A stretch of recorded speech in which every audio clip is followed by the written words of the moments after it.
This week, Scott is back and we're reacting to the Xbox Developer Direct. We're also pressing reset and talking honestly about what it means to juggle gaming when life is about to get busier, louder, and a whole lot more sleepless. And in this week's Pixel Picks Showdown, it's short and sharp as we're naming the best short session game. All this and more on this week's Pixel Parents podcast.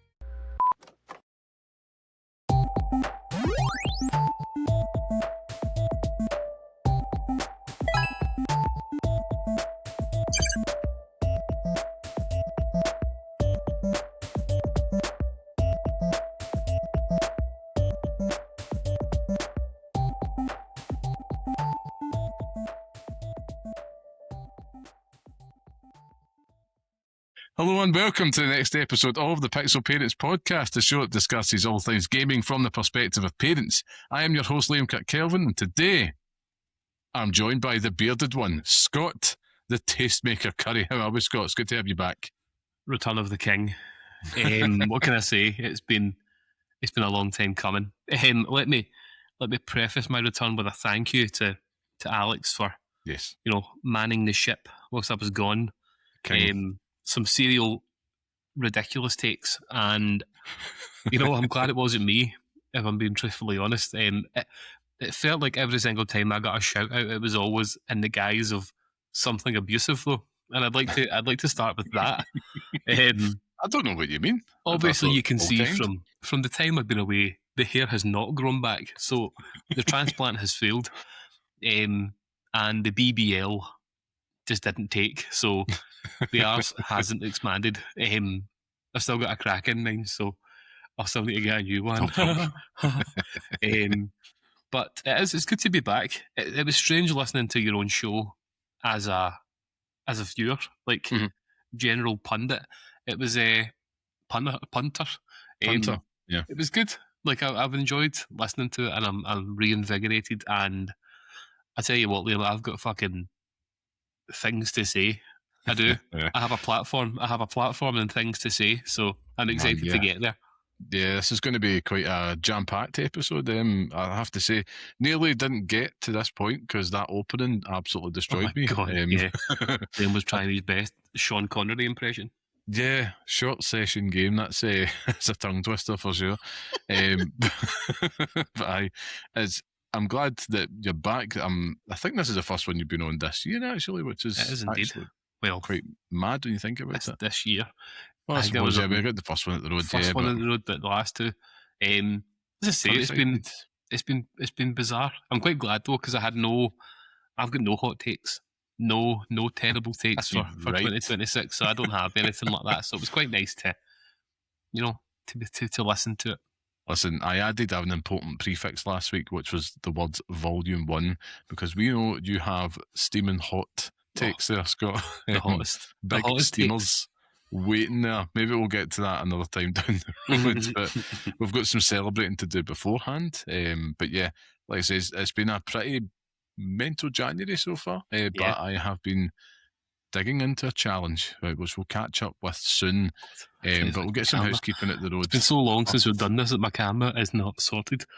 Unprofessional, You fix the camera and then let's get to the good stuff. But of course, for those old, for those new, for those listening, this is the Pixel Parents podcast, which is a weekly podcast by parents who game. For those who do the same, where each week we discuss all things gaming whilst raising little ones. You can catch us every Friday to see us talk video games on YouTube, Apple's podcast and Spotify as well. And if you're on YouTube there, subscribe to us so you don't miss our mugs as well. And if you want to be part of the podcast, you can, of course, get in touch with us at pixelparents.bsky.social and Blue Sky, or write to us, pixelparentspodcast@gmail.com. All I'm going to say here just now, if you want to support the show, it's dead easy. Go to patreon.com/pixelparents, where you could get more free stuff from us, and it's free to join, be part of the community, and it's all lovely stuff in there. We get some more bonus shows up and running soon this month, which we're looking forward to. Now we're firing all cylinders again. And if you're not there, leave a 5-star review, share it online with your pals, whatever you do. It makes a massive difference. So thank you to everybody that joins us each and every week. Now, Scott, we're going to be doing things a little bit differently this week, shaking things up as we like to do in the past few weeks. And we're going to go to ourselves with our reactions on the Xbox Developer Direct to kick off the show. So yeah, a little bit of Scooby-Doo magic over to us. Who can believe that Phil Spencer said that? And we're back. So, Scott, we're here to talk about the Xbox Developer Direct, which totally happened when we started recording this episode. The magic of technology. You got to love it. Got to love it. But yeah, just off the bat, what did you make of it, man? It's the first big conference we've had this year. Xbox leading the charge. And what was your thoughts on it? Just give me a all-round summary with even a little score, if you don't mind. Oh, okay. I have never felt like a Developer Direct has been less for me than this one. That's not to say that it's bad. It's just to say that it's not my cup of tea. Yeah. A few moments of interest in one game in particular, and some intrigue in the other. But for me personally, it's a 7. There's been better Developer Directs. I think that even just like the glance inside the cutting room floor, do you know what I mean? Like actually seeing the studios wasn't really as fleshed out as it has been in the past. It all felt quite rushed and kind of over very quickly. But a 7 for me, Hen. That's actually a higher score than I thought I was going to get from you, so I'm just pretty good. I'm trying to be. What's the word? Diplomatic, because I could come in and say it's a fucking 4 because I don't want these games, but I think that there's you have to take it for what it's given you, and it's given you some very good looking games, very interesting games. So and one not, but okay, yeah. But it's a good point though, because I mean these things it's purely subjective. You know what I mean? I'll try and look at it the same way you are, which is right. How did I feel about it? But also, can I objectively look at it a wee bit? But ultimately, it's your gut, isn't it? For me, I thought this is as close to perfection as I could ask for in terms of something that's less than an hour, does what it says in the tin as a communication/marketing, let's face it, exercise. I thought it was absolutely fantastic. Like, I'm in awe of that. But naturally, with my day job, I'm going to be a little bit biased, Scott, you know what I mean? But I thought from the off, you had that 25 years of Xbox reminder. Don't forget, we're still in jobby January right now. Still there, still dragging on through. So it's good to kick that off. And I thought it was just right off the bat, it's all coming day one to Xbox Game Pass. It's all Xbox Play Anywhere. That's the type of information that's just slick, takes away the guesswork, and you're like, right, okay, let's just see what you've got. And we knew going in, it's going to be 3 games. We knew there was going to be some type of surprise. And yeah, like I personally do love the style and the production value. I think it just adds a little bit more. It humanizes them in a way that a lot of the state of plays lack. For example, by comparison, and even Nintendo Direct, which feels very corporate because it's always the suits 9 times out of 10 that are talking, and it does kind of harken back to those old school, VDoc days. Yeah, it feels a bit exciting, but I know what you mean. I think there's only so many more times they can get away with it. That you find something else to do. That's probably for next time. But yeah, for me, I give it close to a 9. Ultimately, I walked away thinking, have we kicked off the year in terms of Xbox? Is this the year we've kind of it's long been fabled, Scott? It's taken them long enough. The dominoes and that, and it's like, are they just going to go for broke? Is this going to be? Are they going to try to make it their year in terms of the games output? Strictly like this has come from Xbox Game Studios, not so much the platform, but just be like, this was Xbox that brought you all that, because that was kind of the sense. Walking away, I'm thinking, right, still early, but you feel PlayStation have been lagging for a while. They need to come out swinging. Nintendo, they're going to come out swinging because it's the full proper year of Switch 2. Not worried about them, but I think PlayStation in particular would kill for a developer direct that we just saw there. Personally, I think they need something like that up their sleeve. But keen to get your thoughts. I think you're right. I think it goes without saying, to be honest with you, that, if you look at it on the face of it, PlayStation would need something like this. Need a banger, showcase or state of play to show us what's coming. You know what I mean? It's obviously got Wolverine in the back pocket there, and there's going to be other games this year that we don't know about. But if you're hedging all your early bets this year on fucking Marathon, then, maybe to have another think about that, Herman. But yeah. It's just, I'm more excited for Xbox for other things this year. These are not the games that I'm excited for, and looking at the press release for this coming out initially saying what's going to be shown, it was like, all right,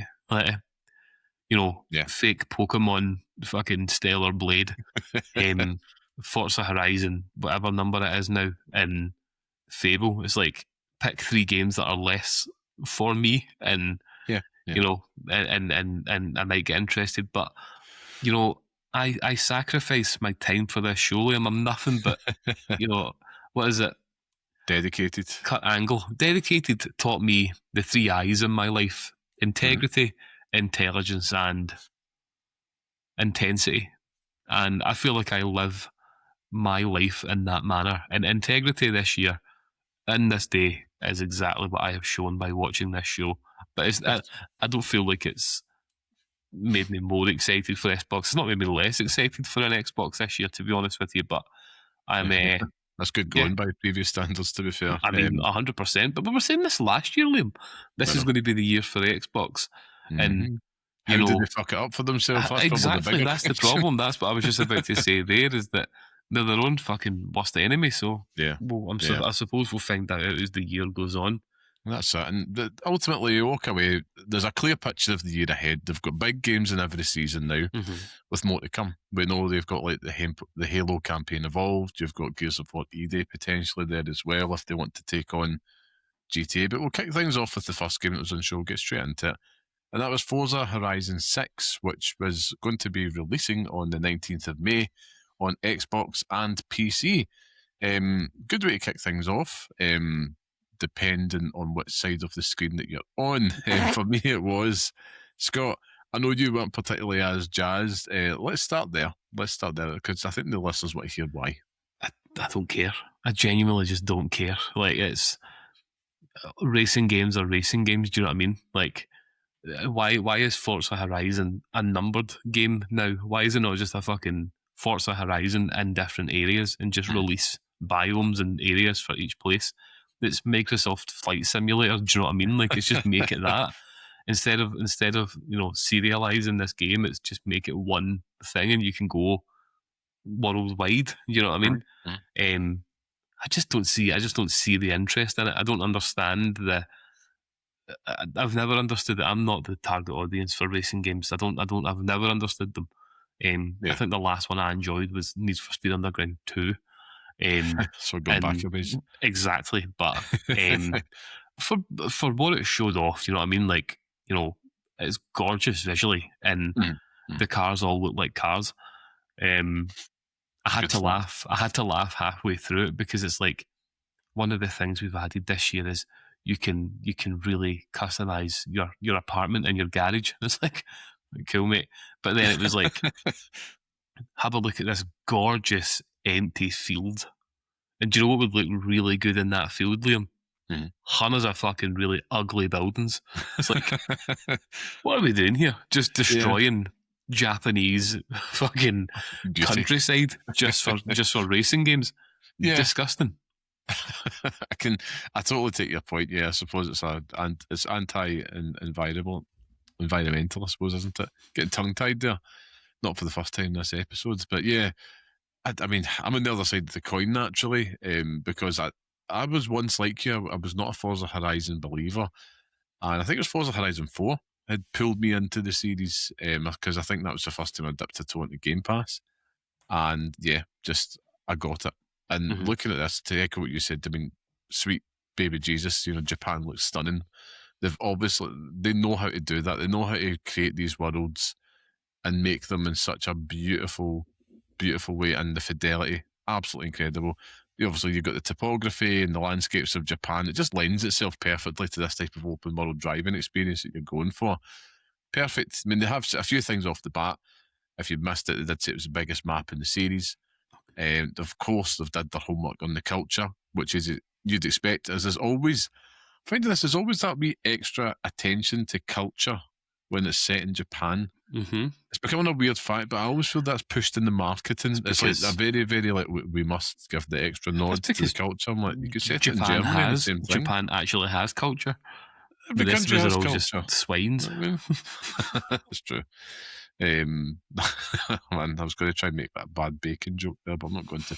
But yeah, it just dawned on me when I was watching. I was like, man, there's always this like beleaguered nod to the culture part. And I'm like, well, this same can be said for anywhere set on planet Earth, I suppose, unless it's a game set in space. Just strikes me as odd, but I do appreciate it. Obviously, you're looking at it, you know this game's going to shine on Series X. I'm obviously buzzing to play it in the ROG Ally X as well. It has a few other details here, like 550, more than 550 cars at launch. Talked about new mod kits, overhauling the roster to be more balanced. It talks about tyre wear on the cosmetic side of things, which is mental, stuff that you probably would only notice if you stopped to notice it. One thing that really jumped out at me that I was kind of geeking out about was they talked about the sound design. So they mentioned they've got this kind of new acoustic modelling technology, and they gave like a very short and sharp demo just to give you an illusion of like, here's what it sounds like when you're going through a tunnel or in the forest or the gravel. You can hear the differences. And I thought, in the first split second, that mileage will vary on this clip, guys, because we're all got different audio sets, but they did a really good job of kind of conveying that in the moment. So I'm intrigued to kind of learn more about that and the soundtrack, which they promise has lots of Japanese artists as well. So it should be like a different slice musically as well. And yeah, I think the overall package here is just more of what you're expecting, effectively. Forza Horizon 6 is just a great game that you can just go in and play for as little as long as you like. Play it with friends, play it on your own. There's always stuff getting chucked at you. If you ever like that experience of GTA Online, I say this to you, Scott, not to the general audience, but you know, that experience of just kind of going in and just doing races and just kind of burning a bit of time, just turning your brain off a wee bit and just enjoying that, but without the threat of getting blown up by some swine with a rocket launcher. You know, it's the closest thing I could make to make it make sense for you. But they did leave a wee teaser at the end, looked like some big giant Gundam appearing out of nowhere, which will be interesting to see. So I'm assuming they're going to have a lot of fun with special events in this game with Godzilla the setting of Japan. I did think Godzilla at first. I was buzzing, but it's there, Scott. You know, the Toho license is there. Like, it is there. God, it'd be daft not to. It would be silly not to do something like that, because it completely lends itself to it. But I can say safely, William, that I will never play this game. I'm saying it now, and come back to me and when I eventually, give in. But I've never had any interest in it, and I probably never will. And I apologise to the listeners who vibe with these games, but hey, I just don't see the fucking point. Make no apology. I mean, listen, we can't play it like everything. That's the thing. So calm down. Just put the brakes on a wee bit. We did mention some games, like some potential license tie-ins there with Japan, and one of them could potentially even be Pokemon. And speaking of Pokemon, we'll go now to the creators of Pokemon games, which is Game Freak. It's just the developers. They were up next, Scott, with their new little game, should I say, a little bit, but it's Beast of Reincarnation, which is coming, and that's what surprised me, to Xbox, PC, and PlayStation in summer 2026. No exact date being given, but I was taken aback that, all right, they're going for PlayStation. And, what you didn't say previously with Forza as well is that they said that it is coming to PlayStation later in the year as well. Ah, right, I missed that then. Said it at the end, because I went back and I was like, what? Like, they're actually announcing this here, which shows you the new strategy at play. But yeah, I think a game like this needs eyes and needs people's hands on it and stuff, and having it come to pretty much everyone that you'd want it to come to at that point in time is great. Switch 2 port would have been, the next fucking best thing. Do you know what I mean? I think it's silly not to have that, especially from a team coming out of, Japanese developers and Game Freak. It's like, you're missing a bit of a trick here, mate, but, can he win them all? Yeah, I mean, to give an overview, basically it kicked things off. Reminder of the games they've done outside of Pokemon, because they've not just done that at Game Freak. They described it as a one-person, one-dog action RPG, so a new genre is born. A visceral and immersive adventure in a brutal new world. Looks very Souls-like. It's kind of mixing the vibe they're going for is warmth, trust, and loneliness. You play as a protagonist called Emma. And there was a few Pokemon mentions in this segment. They kept coming back to what they've done in Pokemon, even though this game looks nothing like it.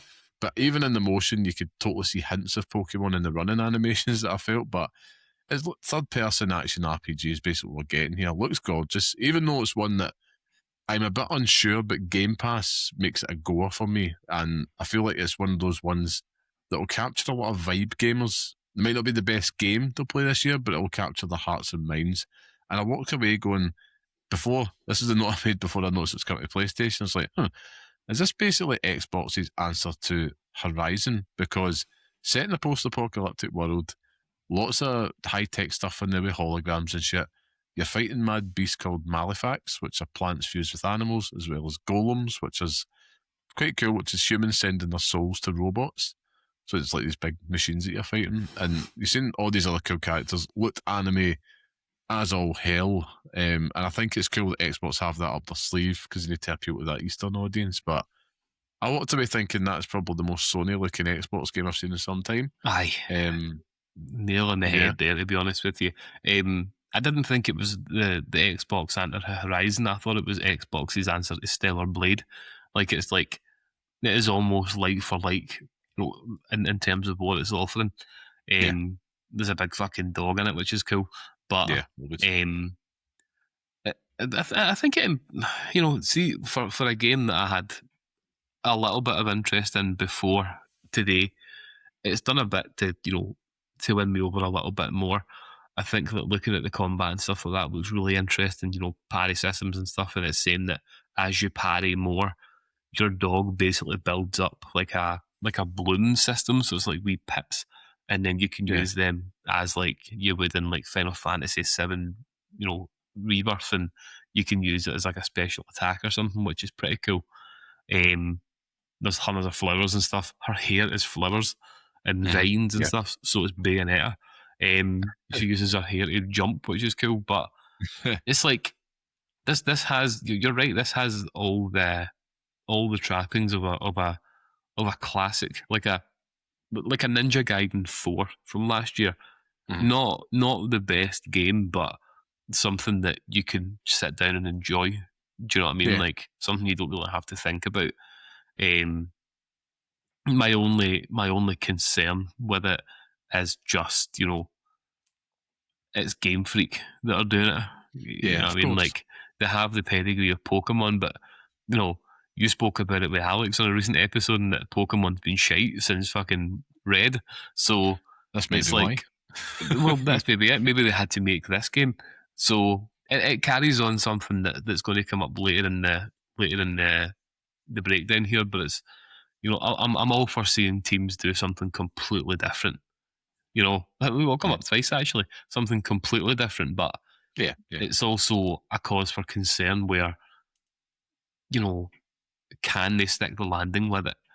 Pokemon's been rough for a while. This looks great and is shown really well, but it's also like a bit up its own arse. Like, it's a game about warmth, trust, and understanding. It's like, it's just a big fucking woman, and it's a big dog and a woman running about with swords. It's class.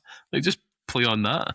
But no, I'm interested in it. The fact the Game Pass sells it. That's basically it for me. It sells it for me. So I'll give it a go. You're right. I mean, for me, I would say to echo it slightly, is not so much a concern, but it is a risk. But it's one that I'm glad they're taking. For me, it felt like you could tell Game Freak are not used to doing other things like this, because, I mean, you look at the other two games that's to come here, right?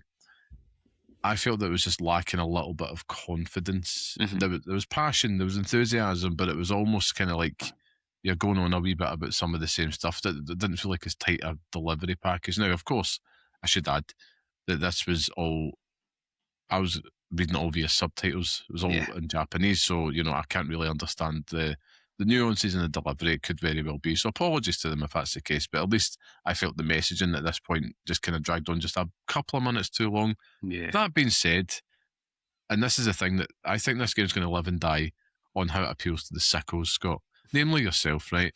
But parries, confirmed. Bows, confirmed. Assassinations, confirmed. Stealth, confirmed. I think they're playing the hits. And if you get that difficulty in there, and it's something that people want to take on in terms of streaming and all that, get a little bit of Twitch play, build up some kind of like, all right, the sickos are wanting something else new and fresh. Basically they've been played Elden Ring so many times. Black Myth Wukong's not doing it for them. They tried Lords of the Fallen, realised it was crap. So then they're just kind of moving on. And it's like, right, let's try this out. This looks like something we could get on with. And if it does that, I think it's got every chance of success. But that coming out in summer feels like a perfect time for a game like this to come out. And hey, you never know, Scott. It could be a game that you're playing at a very good time that you're going to talk about later in this episode. But who knows? But, no, I think you're right. It could well be the last game that I play. Exactly. Prior to that, so no, you're completely right. Indeed, and that's a wee surprise for the listeners later on in this episode. But speaking of which, we did have a surprise game next from a surprise developer. One that I wasn't expecting to see here because they've just recently put something out, and I should say it was a surprise announcement as well. None other than Double Fine popped their wee heads up. Hello, says again, to actually re-reveal a game called Kiln. It's the first time that's been shown since like 2017, coming to Xbox, PlayStation, and PC. Coming out in spring 2026. No exact date on this, but there is a closed beta on the way. Of course, that meant that Tim Schafer popped up in his usual charm and style, and he was doing some pottery, Scott. Quite a potty section, you could say. But basically, they told you the history of the game. So anybody in the company at Double Fine, and this is really cool, can pitch a game idea and try and build it over a fortnight, which they call an amnesia fortnight. And this latest game came from this. Now, it was first kind of shown off and spoke about from their Amnesia Fortnite event way back in 2017. They've got the tweets, you can go back and see it. But basically, this game's all about using what each other creates in terms of the pottery to destroy each other. And it's an online pottery party brawler, 4v4 combat party atmosphere. Look, this was, I had a smile on my face because I'm like, I was not expecting it. It looks so weird and charming. It's about, creating, destroying things. Quite a cool concept for a game. Effectively, you're starting off as this naked spirit and you create a new body at the pottery wheel, then you fight other pots. And the aim of the game is effectively to carry water into enemy territory, douse their kiln, and end the game. Very simple, very weird. But I'm like, it was the enthusiasm that they won me over in the end. And I'm looking at this going, yeah, we all know that this isn't Game of the Year. We all know this is going to be something that's just like kind of, you might play it a couple of times to turn off, or it might be something that you just go on with your friends, kind of like Fall Guys or something like that. It was weird, it was funny, and I have to admit, they won me over in the end, Scott. It was just the kind of silly that I kind of want in gaming, just as a little bit of variety. Not everything has to be the 10 out of 10. So I was glad to see that, and I just kind of, I was saying to myself, Liam, just wind your neck in, just enjoy it. These guys are just having a bit of fun. And it's on Game Pass, so yeah, no harm, no foul for me. I get a funny feeling you're going to say the polar opposite of everything I've just said. But yeah, let's hear your thoughts. One of my, let me preface this point with one of my least favourite things said in podcasts or in general media is that if this game wasn't made by X, we would hate it. We would, right? So like, if E.T. wasn't made by Steven Spielberg, we'd fucking hate it. We'd be like, what is this creepy wee fucking alien? Like, if James Cameron wasn't making Avatar, we'd be like, who are these fucking weird, creepy blue aliens? Aye, right. But if this game wasn't being made by Double Fine, nobody would care. Nobody would give two fucks. Tim Schafer sells this game. Like, he does, and that's fine. You get him out there to show this off. Now, I've never seen Kiln before in my life. You saying that it's something that's been around since fucking 2018, shock to me, because I've never even fucking witnessed this thing before in my life. But I just don't. I see your point. It's good fun, and that's maybe what we need at the moment. Yeah, but again, it's not a game that I'm going to play ever, and I say that with all the certainty in the world that I'd also be shocked if you play this more than once. Like, I think you'll play this for 5 minutes and turn it off, because there's other things, there's better things to be doing with your time than running about as fucking Patrick Swayze's favourite thing. But you may be right. You may very well be right. I was thinking that there could be potential there to play that with the wee fella, see how he gets on with it as well, but also with the big fella being yourself. and I'm going to make it my mission now, guys, to get him on to play Kiln. It is, and I have my ways, but absolutely. I look at this more like you go into a restaurant. This isn't your main dish, not even your starter. It's just I'm feeling a wee bit fancy, and I'm just going to get that side onion rings just for the sake of it. I might have one or two, might not finish it, but to hell with it. I'm just here for a wee bit of fun. That's the way I look at this game, but I could very well be wrong. Could end up being game of the year. Egg on our face. It's the rocket on top of like the pizza. Do you know what I mean? Like, it's the weird salad that they put on top of the pizza. It's like that is getting fucking immediately grabbed. An actual like toy rocket. It's like, what did you buy your pizzas? Taking off as you're trying to eat it. Yeah, I just don't see this. But can I ask you a question about Xbox's strategy, Liam? Yeah, of course. Why? I know nothing. You know nothing, right? And I'll message Phil about it. But why are Xbox so obsessed with having their teams bring out multiple games like so close together? Like Obsidian last year, you've got fucking if you include the Oblivion remaster, you've got that, you've got Avowed, and you've got the Outer Worlds 2 in the same year. Yeah, you've got Keeper, and you're going to have Kiln within a 12-month period, and then you've got Playground with Forza Horizon and now Fable. It's like, why are we doing this? Yeah, it's I think the answer's easy for me. From a strategic level, they are now in the business of not selling Xboxes. They're in the business of content, and they want people on Game Pass. They want to play anywhere.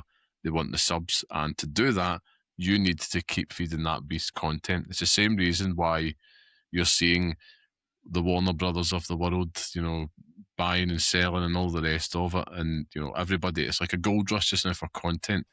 And they're all looking for the gold mine. They're looking for the next fortnight. But in between that, they need something there just to kind of put something out there in terms of like the online space on posters and the LG telly boxes that you can play that there.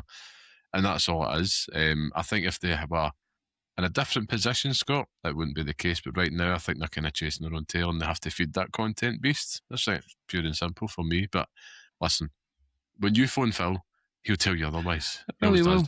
It's part of the plan. Just in the really hard working, but it's just a bizarre thing to do. It's like Insomniac releasing Wolverine and then going, do you know what? We'll just drop another equally hefty game like 4 months later. Yeah, it's like what? Like you could have easily have had. Well, maybe not. Kiln isn't the best thingy for this, but you could have released Forza Horizon 6 at the end of last year, and then had Fable come out the same time this year. It's the same it's the same fucking issue, but you know what I mean? Like, it's just a bizarre timeline of events. It's just something that has been irking me for a while.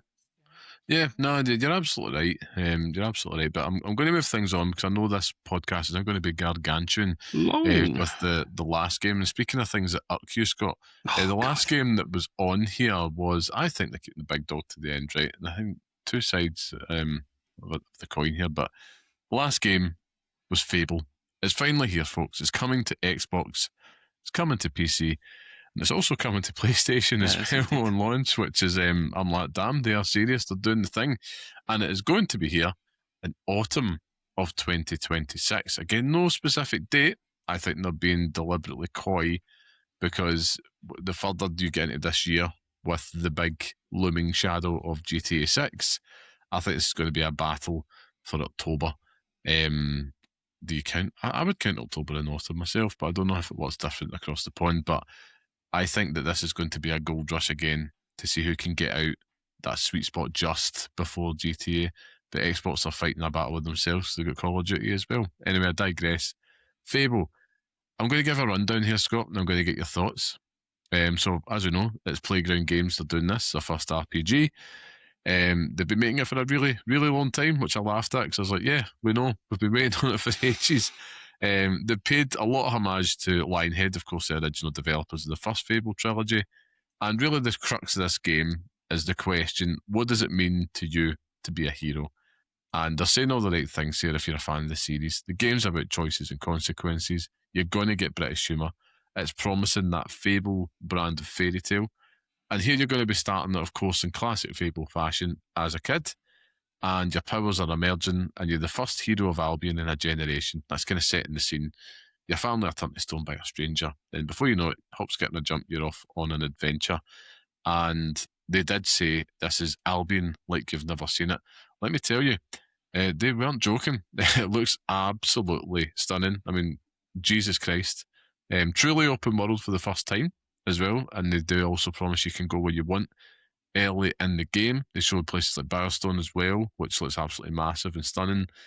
And yeah, you got like Super Hands playing the leader of the Heroes Guild for all you peep show sickles out there. And all I've really got, I've got loads of other notes here, Scott. But one of the coolest things I think to talk about here is, yes, the returning things about you can buy a house, you can get a job, you can romance, you can have kids and make your money. You can buy them all, marry them all, have all the kids. It's up to you. It's very systemic in the gameplay, which is great. Big tick. They've also got here what they're calling the living population. And they're promising here that these are characters that will all be unique with their own personality, their own routine, their full day. We've heard that before. But they're saying specifically, which I thought was bold, there's over 1,000 of them in the game. They're even daring you can just follow an NPC around from start to finish their day, and you're going to be able to have fully voiced conversations with them that are reflecting your choices, reflecting your reputation. And on that note, the morality system is there, but it's not going to be as black and white as before. It's going to be a little bit more subjective. So the NPCs are going to see things differently, and they're going to see you differently. It's not just going to be good versus bad. You will be judged. Those are the notes that I've got here. And yeah, I walked away from this. I've got my notes. It's very clear that I'm very excited about it. But Scott, in the interest of balance, what was your thoughts on Fable after seeing it? I want to like it, Liam, because everything they're saying about it and everything I'm seeing about it, like the whole morality system looks cool. Combat, all the sort of utilizations and magic and stuff like that looks great as well. Like, it looks very kind of free flowing and it looks really interesting. The concept of having that many characters potentially that you can speak to or romance is, for want of a better term, fucking overwhelming, Liam. Like, too many fucking folk. And I know that, Fable in the past, you had all these systems. I played Fable once and I got married very early on. And then I was just like, now what? Like, now what do I do? And I never touched it ever again. But I just don't have the attention span for it. It's also coming at the wrong time for me. Like, it's not a game that I'm going to have the time for. And that's okay. That's okay for me. I think that the fans out there who are clamouring for this are going to be every other person in the world. I think that they're going to be fucking humiliating themselves on day one, getting their trousers off and, shoving that disc up their hole. But it's or that Game Pass subscription, sitting on their Xbox Series X as they're playing it. Indeed. But it's just the scope of it is huge. Like, it's ridiculous what they're promising. That many NPCs, all the variety and stuff like that in terms of combat. Massive open world and stuff as well. But again, Liam, to be devil's advocate here, this is their first attempt at this kind of game. Mm-hmm. Mm-hmm. Do you know what I mean? Like, and they said it themselves. They said it themselves that you're used to seeing them. All of their games have 4 wheels, and it's like they do. Like, they fucking do. So how are they going to manage? The face-to-face conversations. Some of the animations and stuff when you're talking to one of the NPCs didn't look great. The facial animations looked a bit weird and looked a bit static, and that may have just been the video I was watching. I don't know, but it didn't look entirely great. And I'm just interested to see how they pull this off, because everything they're saying is the right thing for Fable fans. Everything sounds perfect.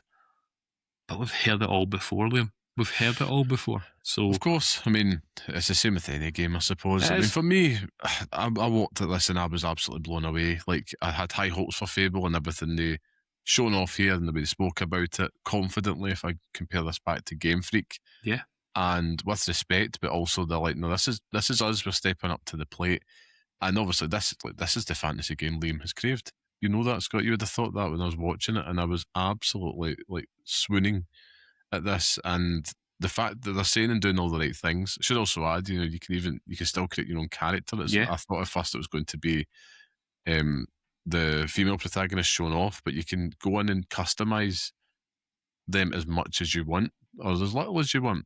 And there is like set faces, so obviously I think that you can probably imagine the limitations there. But you know, the way that they spoke about some of the things that you can do, and it's all about the choice at the end of the day in Fable. That is the crux of the game. It can't just be like an Oblivion type thing. Even though like perspective wise you're getting like Witcher vibes, it's actually giving me, reminded me a lot of Hogwarts Legacy at points. Hogwarts Legacy, there was moments in it when like they were firing off spells and stuff. I was like, this is very, very Hogwarts Legacy like. I also got vibes of like Dragon Age the Veilguard as well for some reason, like just into it, just been like the colour palette and the character designs and stuff, but very Dragon Age the Veilguard. But they talked about the choices there, and you had a character called Dave, played by Richard Ayoade, who's a gardener. And basically, as an example, I thought this is hilarious. Like, you could choose to basically discovers the secret to become a giant.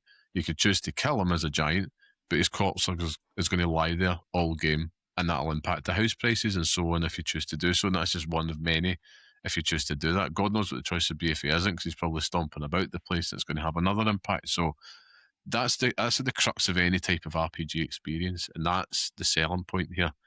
And for me, I'm very intrigued. That my only hesitation here, because I actually think they've got the sauce to do it at Playground. I think there's been a lot. They've taken their time, and it looks like it's ready. There's a lot of time for polish. There is a lot of time for polish here because it's autumn, and that this could also come out in December. You know what I mean? Even though it's technically winter, and they could delay it slightly. But I don't know if they're being coy because they're like, right, do you know what? GTA lands. We've also got Gears of War and we've got all this other stuff, right? Quite a chunky year for Xbox 25. Do we want to push that as late as possible without going into 2027?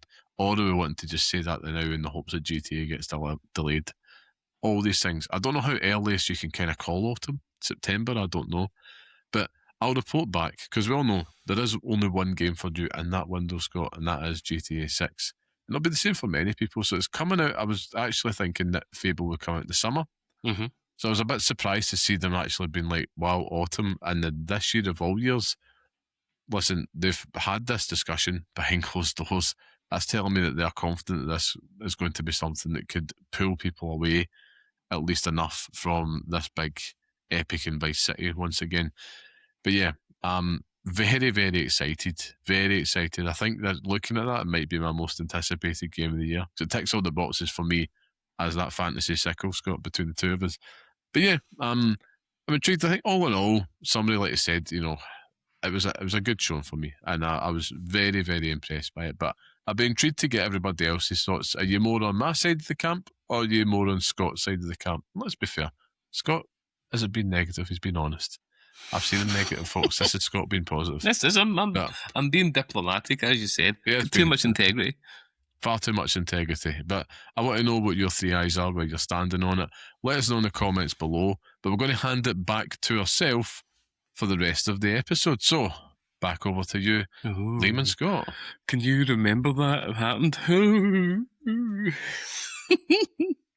And we are back, Scott. That was some incredible takes that you had there. All glowing stuff. I can't believe you gave that show such a high score. Unbelievable. And I'm pleased to hear you're so excited about Fable.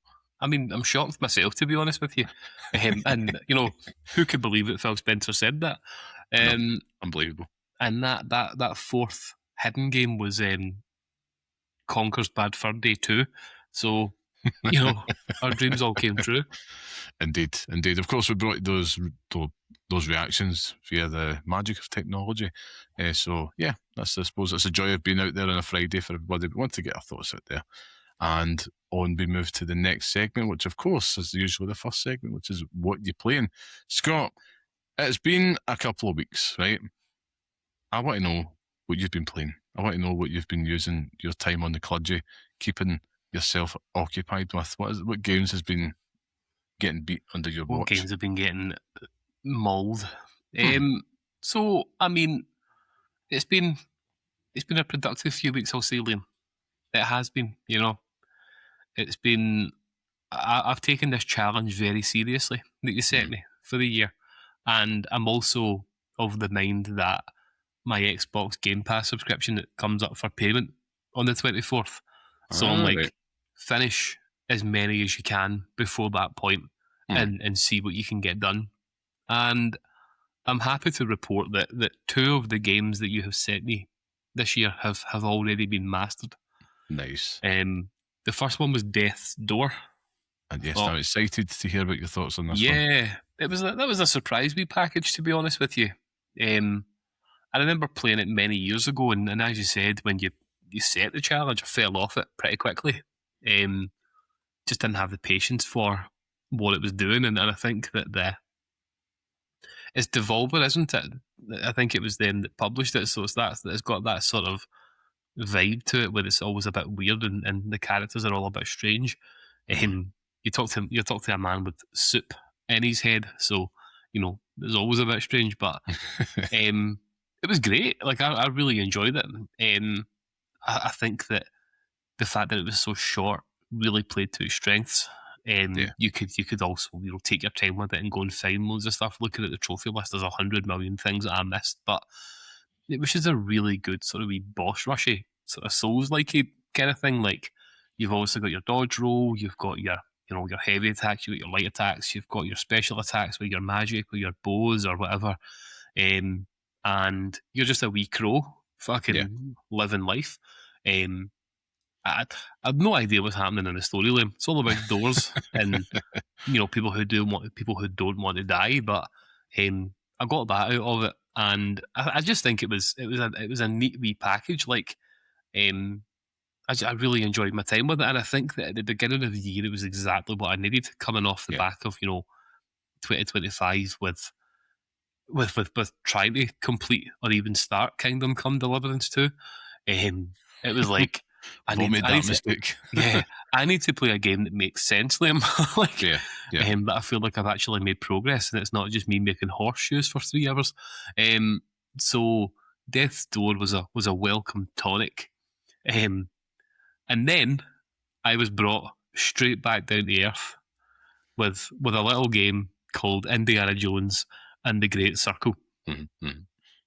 Talk about a game that fucking overstays its welcome, man. Fuck me. That game peaks in the first act.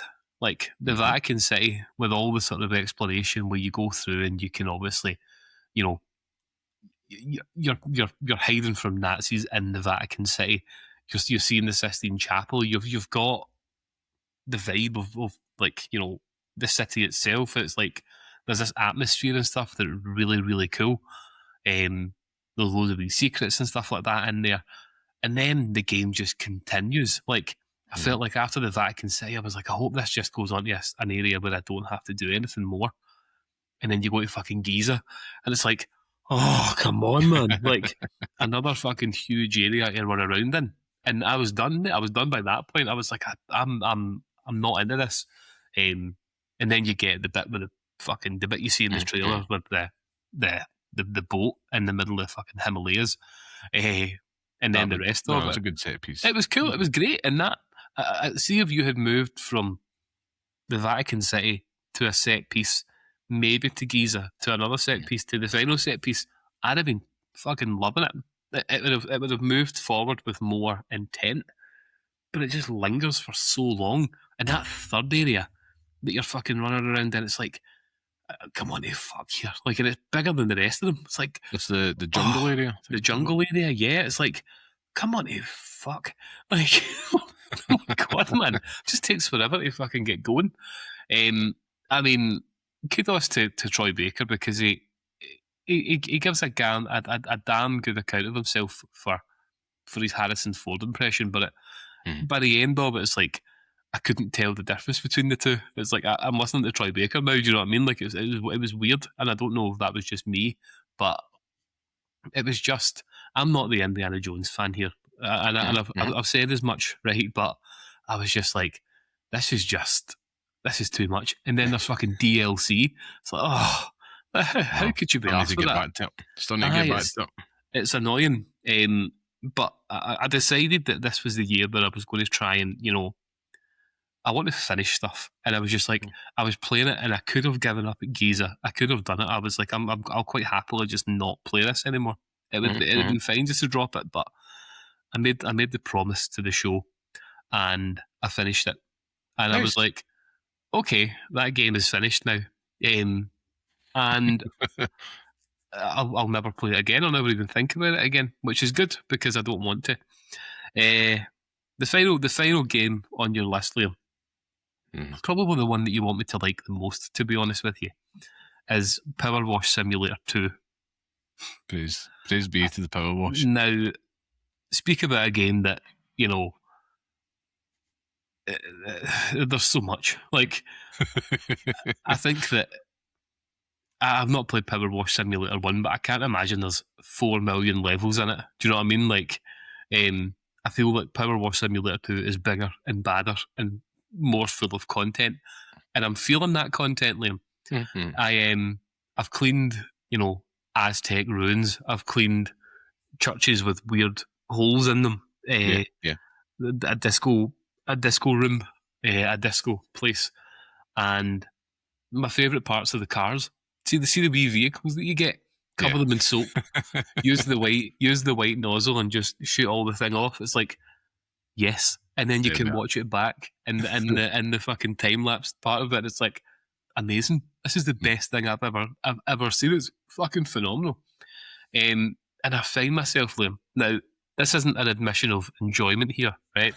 I don't want you to take the wrong hint here, but I find it something that I think about a lot when I'm not playing it.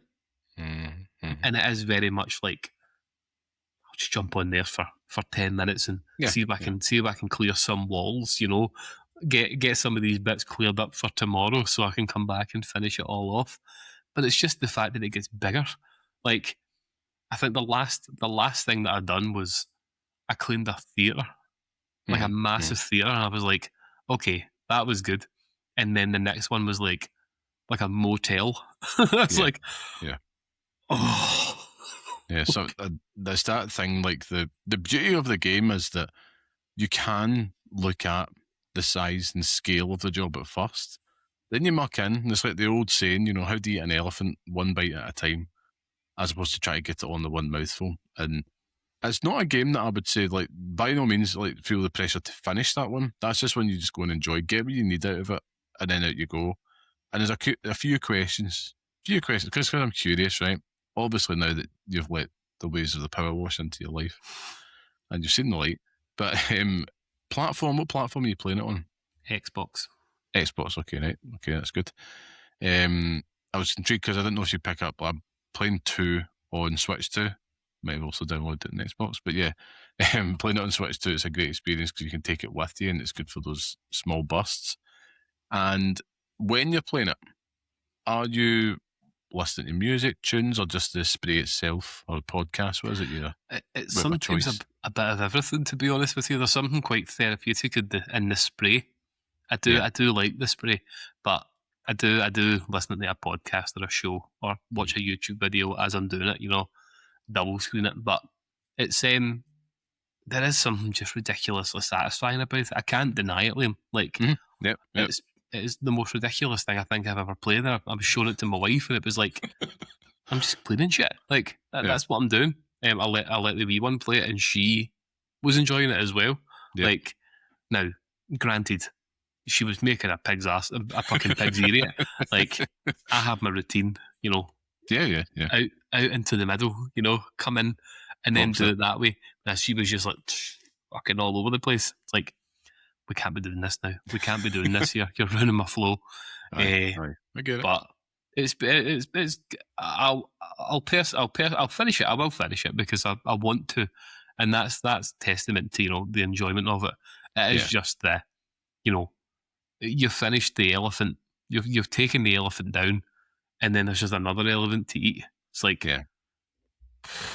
it's a different type of game with that because you're not getting a story, you're not getting into that. And they've added some stuff in there. You can get cosmetics and change up, your apartment and all that stuff. But do that if you want. That's one thing I appreciate about the game. It puts zero pressure on you, and what I love is you can just put it down, play something else, and go back, and it remembers exactly where you were, right up to the last wee bit of dirt you sprayed off, and that's cool. It's supposed to be. I almost look at that like it's a form of reverse painting, I suppose. Just kind of. I can't. Like I says, it sounds really daft whenever you recommend people, even yourself, and now you've played it, and it's like, I get it. I see what this is offering, which I'm delighted about. Mm-hmm. I'm just kind of gutted that I didn't recommend the first one because I had the Shrek DLC, because that would have. Floored it would have done me. I'd have been fine with it, and I don't think I'd have played anything else. But the ship has sailed now. Adventure Time DLC, Kiln. That's another way to get me in. But Liam, I probably would have made more progress in it, and I would have definitely have gotten further in the game if it wasn't for one last game. One last game that I have become fucking obsessed with in the last week, and that's a game I bought my PlayStation 5 on Saturday. Just all the family came over for the wee one's birthday, and the kids were upstairs, and I saw the game, and I was like, yeah, I've heard about it on podcasts and on shows, and this might be something that you would enjoy, so I'll buy it and we'll see. And that game's Sectori. Liam, fucking hell, like, if there's gaming crack, this is it. Like, this has everything to keep me engaged, Like, you literally can't take your eyes off the screen, otherwise you're dead. It's Geometry Wars. Never played Geometry Wars, but I think folk are saying that it's made by similar devs to that, or Resogun or something like that, I think it was. But basically you're a tiny triangle on the screen, and you've just got to survive waves and waves and waves of different things coming to attack you, and the screen morphs and things move around, and you've got to go and find upgrades and pick up other things. But it's just ridiculous, like, and it's accompanied by this womp fucking dubstep soundtrack, mad rave music that's just like bouncing, bleeding through your ears the whole time. And it's a game I will play with headphones on the entire time I play it, because that music, Liam, fucking incredible. And it's got the score factor as well, where if you have a good run, you get a high score, and you continue getting a higher and higher and higher score.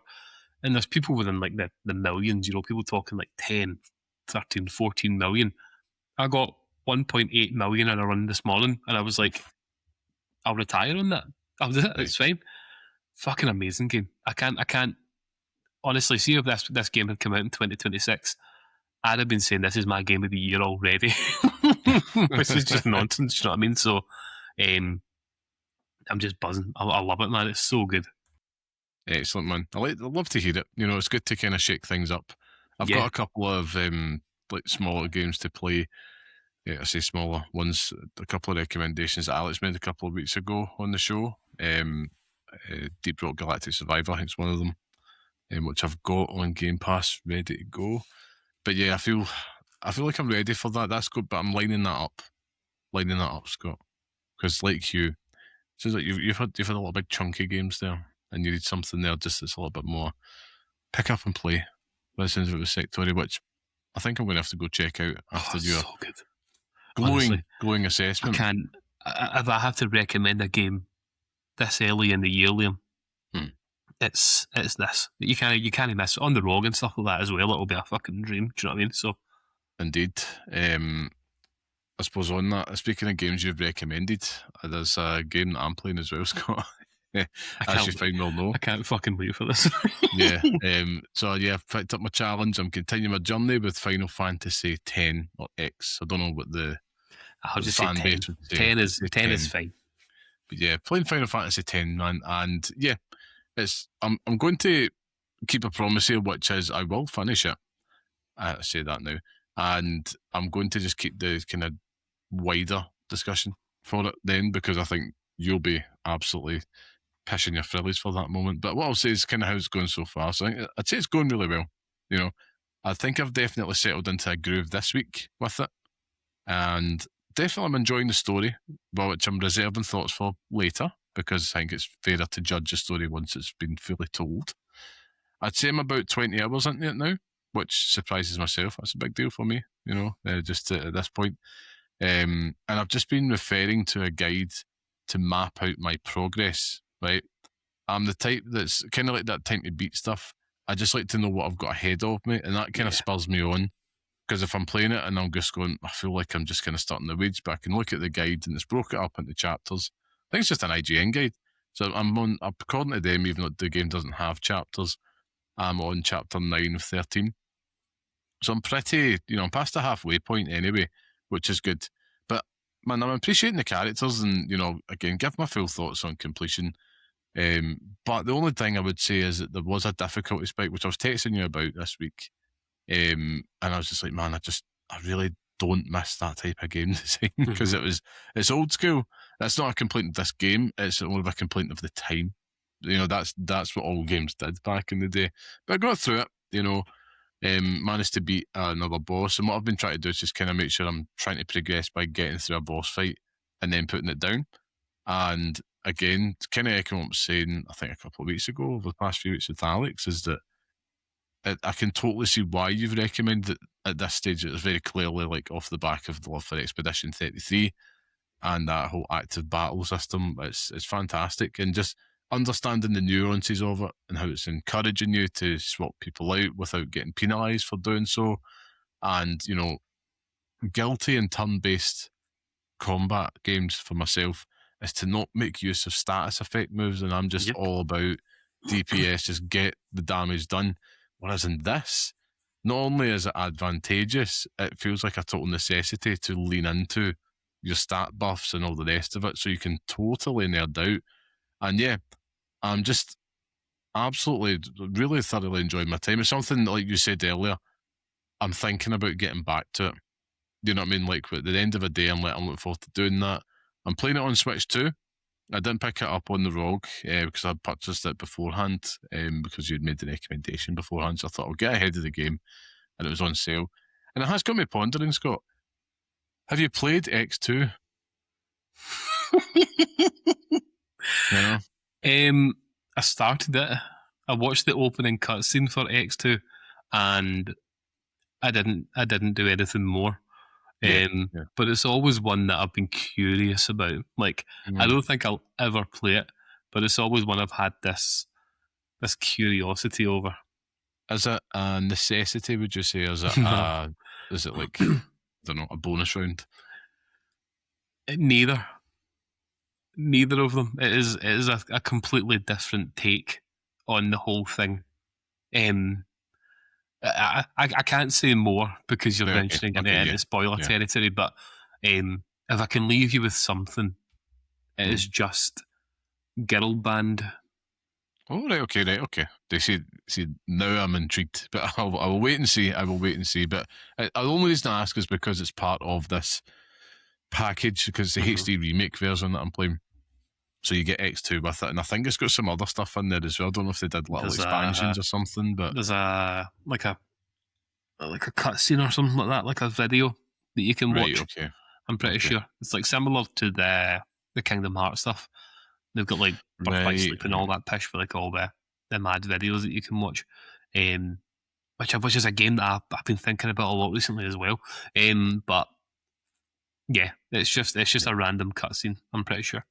I mean, it's great, man. Like, that's kind of taken up like the be all and end all of everything that I'm doing just now. So any spare time that I've got is going to Final Fantasy X, and I'm happy to do so, because it's just like, right, I'm really trying to see if I can kind of kick off the year by beating that this month. That's kind of the goal that I'm setting, and yeah, I've been pleased with it so far. And right now, is it hitting the same heights as 7? Obviously not, right? It's not going to, because I think there's something different, but there's moments in there, because at first I wasn't sure, and there's little character moments happening that is just putting a genuine smile on my face, because it's like, right, I've now spent a lot of time with them, and it's the usual stuff, isn't it? Like, you've got to give these type of games time. It is making me really excited because I've got Octopath Traveler 0 still sitting there. I was like, maybe I should be playing that instead, but no, I'm going to do the chat. If I don't do the challenge now, it's not going to get done. But also, like we says, we go with the vibe.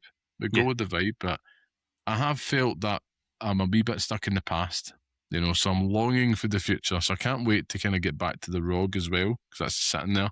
I've got a few games on there. On that note, I do believe, and I'm saying this in advance, that I might have a new moniker that I might be the tastemaker now. I'm coming for the crown. I give it a month, folks, before this man has a handheld PC. That's what I'm saying. That's my prediction. And that's my bold prediction. And then I will be known as the tastemaker. The tastemaker. Listen, with impending, changes, it's becoming a reality that handheld gaming has become, a necessity. Like it's become fucking God. So it's one of those things where I'm weighing up my options. How's that? I'll leave it to you there. Let me put it this way, Liam. I am closer now to buying a handheld PC than I ever have been before. There we go. That's what we wanted, people. That's what we wanted. And I think somewhere Alex has just fist pumped the air in joy. He's managed to sway the unswayable. I tell you something. The only thing that's putting me off, Liam, and you have a knack for figuring these things out, but it's like it's the whole turnkey element of the way we play games. Like, turning the Switch on and it just working. It's like, yeah, that's great. Whereas if I go and buy a Steam Deck, I'm going to want to emulate shit on that, allegedly.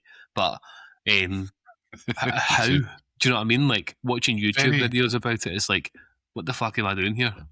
What I would say is it's not outside the realms of capabilities. And if it is the turnkey and the pick up and the play, yes, Steam Deck, I think the ROG will get there eventually. But you turn that on, that thing is a Windows PC, like right down to the opening screen and all that. You can install things like Bazite and all that on there so that you can run it as a Steam Deck. But basically, if you want the switch on, switch off, like very, very instantaneous, Steam Deck all the way. And in terms of installing something like EmuDeck on it, which will emulate stuff, is very simple. It's like you spare hour, sit with the YouTube on, sit with that, and you'll be doing it in Able. Allegedly, right? Allegedly, that's the other ads. But it's nothing outside of the realms of capabilities, Scott. Yeah. And I think for you, emulation is definitely a must. King. Well, a must. Let me just touch on that for a brief. Permit me a moment just to touch on this one thing, in that emulation. So during the Christmas break, I felt compelled to go back and play Rockstar Games' The Warriors. Oh yeah. A game I haven't played since I was maybe early teens, if that. Lad. And I bought the PS4 version on the PlayStation 5. Oh yeah, I forgot they did that, yeah. And that game doesn't work. It doesn't work at all. It's broken. Constant pop-in. There's pixels everywhere. Like, I thought it was I thought it was the game design. Like, it looked kind of like, grungy and weird. But it was just like the whole thing was just popping in and out. There was pixels, there was circles, there was things all over the screen. It was like, what the fuck is going on here? Now, PlayStation are notorious that if you buy something and download it, you do not get a refund. Ever. I got a refund on this. I was like, mate, doesn't it work? Like, there's no point. I played it for 30 seconds and turned it off. So this has now quelled this is now, not quelled. Yeah, quelled the possibility for emulation on a PlayStation for me for now. But, if I could get myself a cheap Steam Deck and just use that to, relive my youth. There is the refurb options, which are very, very popular. Like, very popular. I know one of my friends did that option, held the thing in my hand, and you wouldn't be able to tell it's a refurb. Yeah. But it's OLED models as well, which I think is now the standard, but you really need to keep your finger on the pulse for it. Who knows? We will watch this space, but I think the emulation journey is probably the next chapter. I won't lie, that is a big, massive appeal just to kind of with these handheld PCs. Yes, obviously the ROG is very, very impressive because it's an absolute beast, right? But it's all the other possibilities, like allegedly playing things like Tony Hawk's Pro Skater 4 on it, or going to PlayStation 1 to play The Lost World Jurassic Park. Even other alleged, all of his allegations, Scott, about me playing Simpsons Hit and Run, I mean, it's quite preposterous. Or Spider-Man 2. The list goes on. I mean, if you were to play, if you were to play The Simpsons Hit and Run on it, how does it run? Fantastically. Like allegedly, it is like a dream. Same with other games, like I imagine, like Lord of the Rings, The Two Towers, and Return of the King. The list goes on and on. Even one's got like Pro Evolution Soccer 5. It's just a good trip down memory lane, like what was his name? I did have a aye, indeed. I did have a like at first I thought, right, the thing you have to get around is the pick up and play aspect. It's not like a console where you just install it and go. There is tweaks. So on the ROG Ally, you can use things like the Armory Crate button, which basically you can tweak everything. So taking it from 1080p down to 720p, changing the frame rates, making it unlimited, all that stuff you need to do to get it running. Luckily, they have made it even easier. So if you're someone like ourselves who's more used to console and you downloaded something like The Outer Worlds 2 on it and you wanted to play it, it does like a default setting, so it does it for you. Whereas beforehand, I think at launch, you did have to kind of go in and tinker. And the good thing is, there's websites and that out there, so whether you're playing on Steam Deck or you're playing on something else, it's a bit like, you go to the game and then it tells you exactly what the best settings are just for optimum performance. Whether you are somebody that wants to preserve battery life or whatnot, there's lots of stuff there. Almost, it can be a bit overwhelming, but I think the emulation project's a really good starting point in terms of the tinkering. It was one of the first things that apparently I was accused of doing over the Christmas break, but it's good fun. And I think, you think of all these classic games, it's there, Onimusha's and all that coming to mind immediately. It's it's game over at that point. It's game over. I mean, yeah, Onimusha 3 would allegedly be joining me on my journey, but we'll see how we go on. I'm going to keep an eye out for it because, as I say, it's in upcoming months, it's going to become very, very important. So, yeah. And that's probably a good segue before another segue into, Scott, it has been the first time you've been on the show, but I think you did have something you wanted to share with our dear listeners of what's happening. Indeed I do. I'm not just being vague for no reason, but pre-Christmas, we found out the wonderful news that my wife is pregnant. Expecting our second child as of July 2026, so 6 months' time. And yeah, it's just been all go since then. Do you know what I mean? Like, we started the festive period and my wife didn't look pregnant at all. And, I don't think she'll thank me for saying this, but she does now. It's like every single day I look at it and it's like, how? Like, there's pictures of her pregnant with our firstborn, and she was born in January, so back in the October, which was 6 months, enormous. I mean, like, she won't thank me for saying it, but it's she's maybe only, just over, I think it's like 16, maybe 17 weeks coming up now, and I don't know how. Like, we've got obviously told our daughter, and she is obsessed. Every single day we have conversations about this baby and how excited she is for it. And she's got a picture frame in her room with a picture of the baby scan in it, and it's got like a wee thing at the top where you can change. So every single week it always like updates and the baby grows. So in week 17, the baby might be the size of an avocado or the size of like, a pumpkin by the end of it all, and she can change that as time goes on. And every single month, every single week, I'll look at it like, an avocado.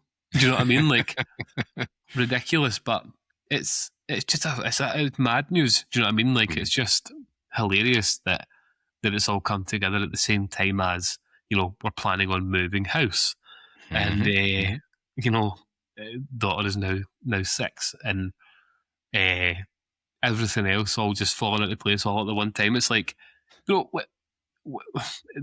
always a good time for a baby, you know what I mean? But maybe this isn't the one for for right this very second. But no, I'm kidding. It's absolutely class, and it's just taken me to a point where, I've been out of the baby game for 5 years now, Liam, and the prospect of 4 a.m. wake up calls, nappies, milk, going to the shops to buy, powdered milk and stuff like that. It's like, I can't even remember what it was like. Do you know what I mean? I was talking about it to my wife this afternoon, just saying, like, do you think we'll be better at it because there's no expectation that when you have a child, waking up early is not a problem now. Do you know what I mean? Like, you could wake up at fucking 3 a.m. every wake you up and you're fine. Yeah. Maybe tired, but you get over it. But just over the years of having to deal with that is that you just get used to it. Do you know what I mean? So as a baby waking me up at 3 going to ruin my day, maybe, but I might be better equipped to deal with it. Do you know what I mean? Like, it might be okay. Now, this isn't rubbing salt on the wounds for listener of the show Pietro, who has obviously just had his baby boy, and congratulations for that. Yeah, congrats. And we've been hearing all the updates about the early morning rises and everything to do with that, and it's not filled me with a lot of confidence. I'll tell you that, Liam. But I'm just, it's just. See, when you had your first child, it's fear of the unknown, and you're completely ignorant to what it's going to be like. You know what I mean? It's like, yeah, we'll sleep, and I'll wake up and it'll be fine. We'll just give it milk and it'll go back to sleep. And it's not like that. It's not like that at all. No. I watched more episodes of The Sopranos and ate so many chocolate digestive biscuits while feeding her that so good, I genuinely put on about 2 stone over the periods that I was feeding her in the night feeds. But it was just crazy. And it's like, surely I'll be better at it now. You know what I mean? Like, you just forget. But I'm still, that you're the first person. This is the first conversation I've had about it. I've spoken to my manager at work, and I've just been like, yeah, it's the baby is there, and you can't really do anything now. It's just like, just wait, the waiting game. But this is the very first conversation that I'm having, actually verbalizing my thoughts and my feelings about it, because it's like, I don't really know what I'm expecting. You know what I mean? Like, we don't even know what it is yet. We'll find out on Saturday. The Saturday after the show comes out, so we'll get an early scan and we'll find out what it is. I've got the bookies. Go to the bookies. Put your bets on now. If you want a tip, my wife and my daughter both think it's a boy. Yeah, that's where my money's on a boy. I cannot see a universe, Liam, where I am not in a house filled with girls. I can't see it. Like, I've lived this much as a girl dad. My dog's female, a bitch, and I've grown up with that. So it's like, well, I just can't see it, and it doesn't matter, to be honest with you. I couldn't care less, as long as they're happy and healthy, and not a pain in the ass. Then I'll be happy. But it's class. Like, it's just incredible news. And I tell you this, listeners of the show and Liam, this will be the last, because I couldn't do it again. Like, I'm putting my balls on ice, and they're never coming off it. I honestly just can't even verbalise the excitement. It's fucking unreal. And I no idea what's going to happen with the show at that time. You know what I mean? Like, don't worry about that. We'll be holding the fort here. We'll have something up our sleeves, but that's the least of the worries. Hopefully, it's something you could listen to whilst you're staying up. Very true. The middle of the night. Very true. I'll do keep you company. My night feeds with Scott videos on Patreon. Why don't I just make you right through AI, and that's what I'll do. Oh my just God. an AI Scott. Gen AI. Me on Sora. Exactly. Go just watch us get cancelled. You can watch that happening whilst you're feeding the baby. Watch me get the show cancelled. Rightfully so. I mean, but yeah, if AI still exists at that point, yeah.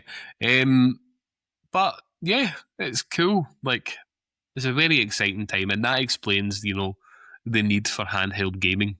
I've been watching Pietro playing his Switch and stuff like that, but the wee one, it's like, I didn't have that before. I sat and watched, Loose Women. It's like, I could have been doing that. Like, I could have been doing that, and it would have been perfect for it. Yeah, I mean, it is, to be fair. I mean, first off, it is an incredibly exciting time. So I think everybody, all of our listeners, please go congratulate Scott, because this is like as big a news as you're going to get. And like I said, it's the last time he's doing it, so get in when you've got the chance.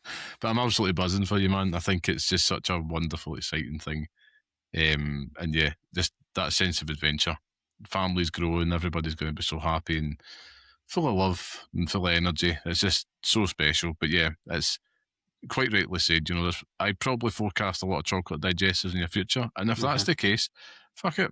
That's what you need. I think all I can say as a dad that's went through that, having number two, have a child number two, it is just one of those ones where everything that you had said there, I think the answer to pretty much all the questions is yes.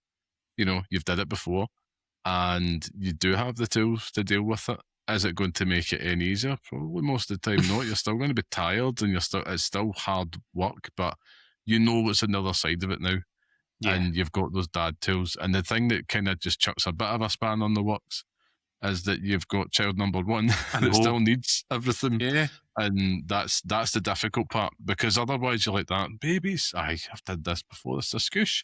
But it's the other side of the coin of the family that you need to kind of, that's the complication part, that's the difficulty spike, so to speak. And this, but it's nothing. The good thing is, eldest child is obviously mega buzzing. They're part of the whole experience as well. And it's not like, it's not like they're a baby. They're a lot more independent. And yeah, it's just, you get into a wee balance. And it's like, I remember when we had my son, my eldest, my daughter, she was 2.5 going on 3. So she was still napping every now and then. And it was brilliant, because my son, he would go for his nap, and then I'd be able to get a wee cheeky nap in as well. And it was great. But you talk about like the portable gaming stuff, and it's like, yeah, like I think we know the rodeo, which is portable gaming is great. Any type of that gaming stuff is great, but I distinctly remember in each of those times when the kids will be that first couple of months, when they're still in the potato stage, as I say, it was just like all I'm doing is I'm prioritizing feeding myself and sleeping wherever I can possible, and hopefully pooing in between that as well. Because if I do all those 3 things, I can be optimum for the baby and the other child. And gaming is the added bonus. And do you know what? It's just one of the cool little buzz moments that you get, down the line. And it's an activity that you can do with the other kid as well. It's just like something to keep that normality going. And obviously it's not just about you or the eldest child and that. You've also got mum to think about, all these things. But it's exciting. It's a buzz, and it's so special. And you only get to do it once with each child, don't you?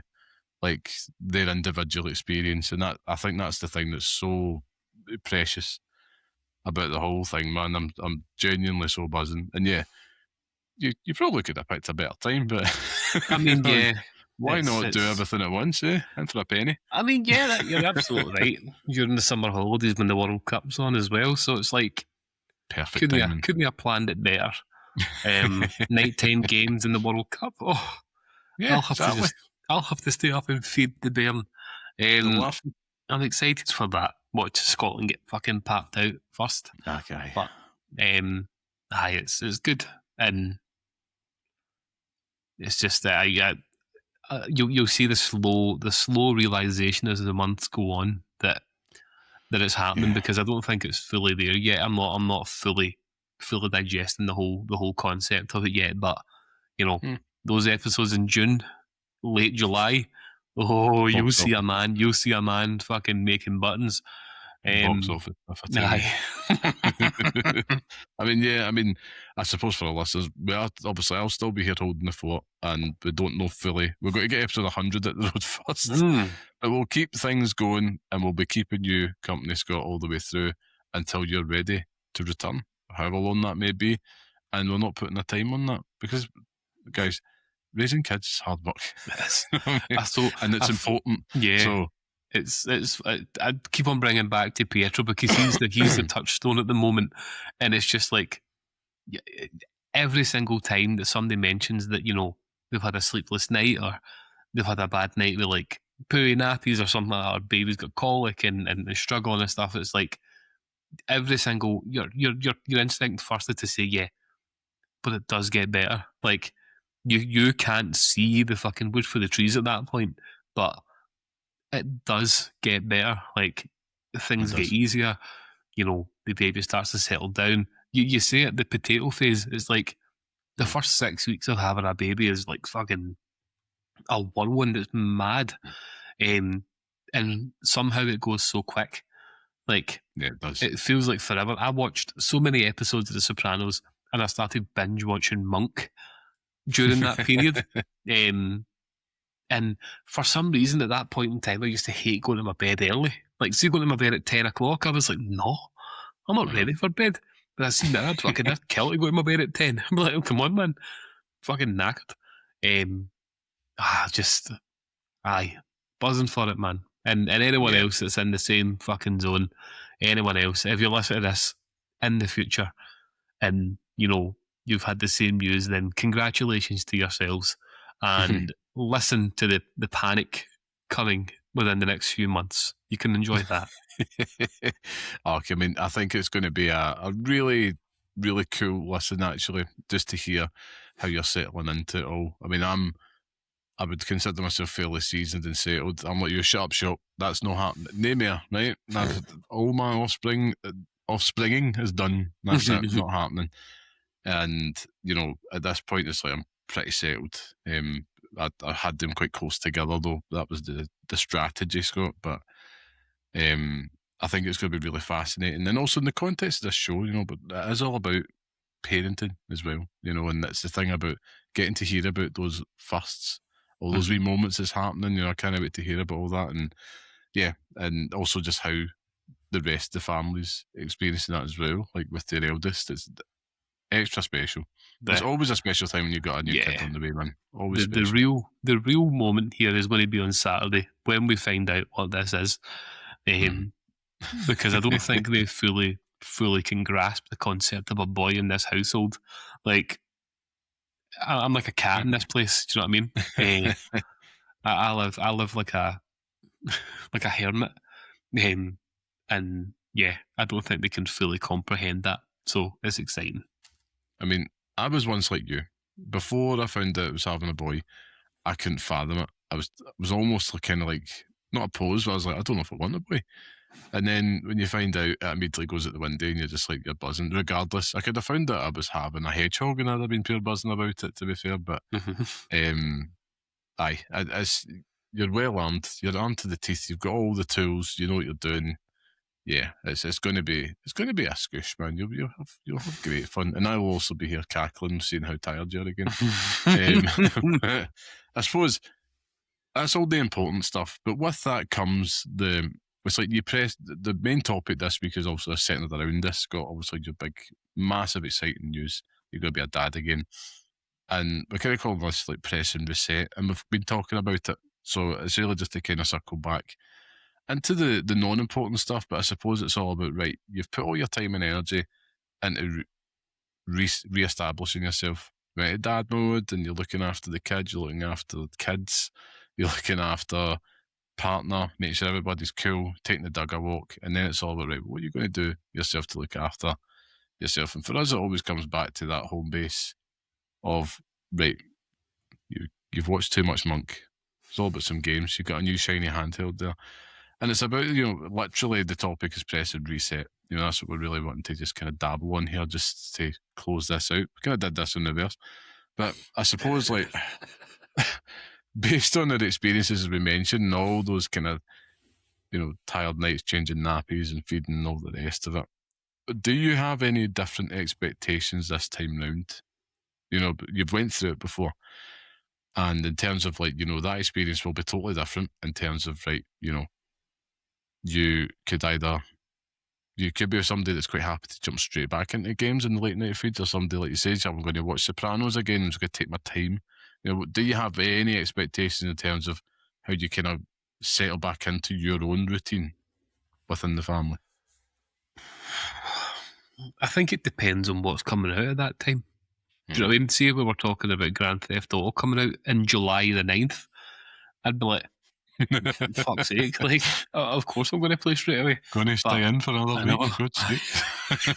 Imagine. I don't. Liam, the correct answer here is I don't fucking know. Like, I have no idea.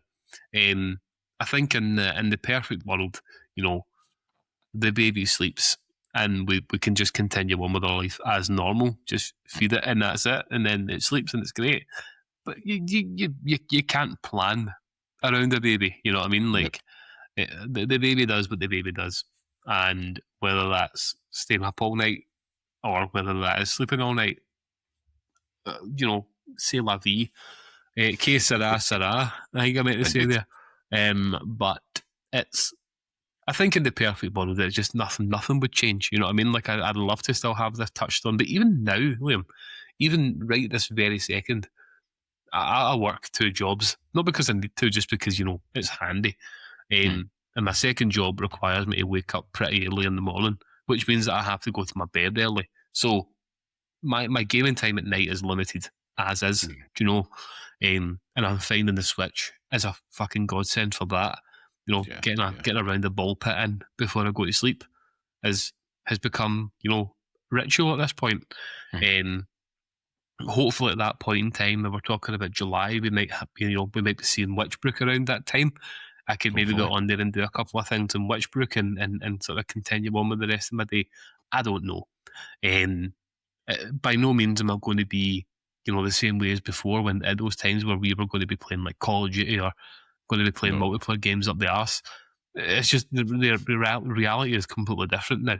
Do you know, like, it's just, that's just the way it goes. But I don't think it's going to change the way that I approach games. Like, I'm still going to play big games. I platinumed Neo 2 when my last one was born. The first one was born, do you know what I mean? Like, I done that in the weeks after she was born. And it was just a case of finding time. At some points, you know, plugging away at that whenever I could. But the right answer, long way for a shortcut here, Liam, is fuck knows. Exactly. Like, and that's eloquently put. That's the reason we ask, because we're being a little bit cheeky, I suppose, because it's like you can't set a watch to it. Unfortunately, when we press the reset button, it's an unknown. But it doesn't mean that things end. They just start anew, slightly differently. And I do say that on the other side of it, I remember kind of freaking out a little bit when number 2 was on the way with my son, and I was just thinking, what does this mean? Like, because it's going to be twice the load and all the rest of it. But like, it's like anything else. Over time, and it happens sooner than you think, even if you've just got one kid, you could have 5 kids. Over time, that routine quickly reestablishes itself. You all get into each other's grooves a little bit, and you're like, right, this is where the pocket's, and it usually starts off small, which is, I'm settling into a sleeping pattern. That's the only thing that you should ever be focused on. I think is like, when does everybody kind of sleep? What's it like? What's it like for the house? What's it like for the other kids? For myself? And then you just kind of work yourself back into that, because there's more important things. You know, there's things like, you know, maybe you want to get back into some fitness things or something like that. Maybe it is just, I don't know, could be anything else. You spending some time together as a couple, all that stuff that comes before this. But like you says, your approach to gaming and your enjoyment of it, that doesn't go away, but you just find the time in some other way eventually. And it happens before you know it. All those things I've mentioned are firing in all pistons. And that's you. But unfortunately, I should say fortunately, the special thing about it is that in that moment, when the wee one arrives, the only thing that matters is just trying to kind of learning about each other, you know, and just kind of understanding who they are and, you know, what their requirements are, what you need to give them, all that type of stuff. And that's the real joy, you know. And I think gaming and all that, before you know it, you're back up and running, and you're like battering through all the rest of the stuff as well. I think the big difference for me that I noticed, and this might be probably good news for you, is I do tend to find that I sleep earlier and earlier as years goes on with the 2 of them, because I have like, it's the mornings that kick my ass. You know me, I'm not a morning person at all, never have been, right? But, you know, I need to basically, if I don't get optimum amount of sleep, And for me, that's about 5 or 6 hours, to be fair, by the time they get up. And that's probably the biggest difference I realise as they're getting older, is that once one of them was up, the both of them's up and they work together against their old dad. But you just kind of embrace it. And now I'm at a stage where I'm trying to find pockets of time at different parts of the day, and handheld gaming has absolutely been perfect for that. But that's only when you've got those pockets of non-important time. And they happen. They don't go away. But it's just about that learning phase, and it's the dispelling of myths. The one thing that winds me up and always has done, even before we became Dad, Scott, was almost a setting of expectation that when you have a baby and your child's there, you're going to have optimum gaming time, and you're just going to be sitting there like it used to always be, I've platinum Bloodborne, and it's like I put 150 hours into this and all the rest of it, and I'm here to say, that's horseshit. That's just not going to happen. You know what I mean? You'll get the odd wee moment. You'll get your photo opportunity. You've got the rest of it. We'll do it. We will know different. But it's not going to be that, is it? We both know we've walked that walk. But it's not to say that you're not going to get to play anything. It just depends. But then again, you could try get lucky. This baby number 2 could be one that likes to sleep all the time. They do happen. These kids are out there. So. I've not had any. Really are, but no, you're right. My child now doesn't. When she's asleep, she's asleep. You know what I mean? Yeah. Like, fucking, you could launch an atomic bomb next door and it'd be fine. But getting her to go to sleep, it's just fucking nightmare. But that's the one thing I always took from you. Is when we had, when we had the wee one, it was just the routine of it all. I remember you being so fucking laser focused on routine. Yeah. And it is, once you get that sleep routine down for the baby, for yourselves, for your partner, for everyone, everything else just falls into place after that, and it makes things easier, Yeah. I have no expectations. That's the thing. It's like, that's all you can have. You can't, the book, What to Expect When You're Expecting. Fucking just, it's one page. Who knows? Like, fucking, like, unexpected. Nothing. It's just, like, you just have to make it up on the fly. You become an expert in that. You know what I mean? Like, you do. It's just... crazy You're talk, right, man. though. You're right when you say it, and I think we've had a lot of guests on the show in the past year, past nearly 100 episodes. Big flex there.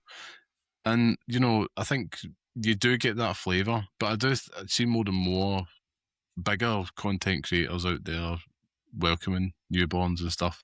I think it could sometimes create a little bit of negative pressure, not by purpose, but it's just the fact that these people don't live lives like you and me. Like, you have to get up and you have to do the grind and all the rest of it, and you've got a grind waiting on you after the paternity leave is gone. And they get to go back into their groove of playing shit all the time, and their life revolves around that, and that can set kind of a bit of a strange expectation.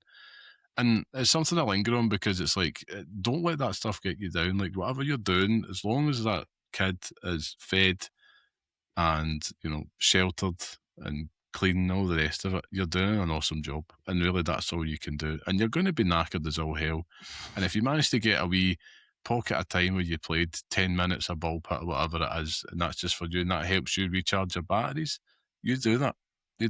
But honestly, you're all doing a cracking job out there, and the games will wait for you.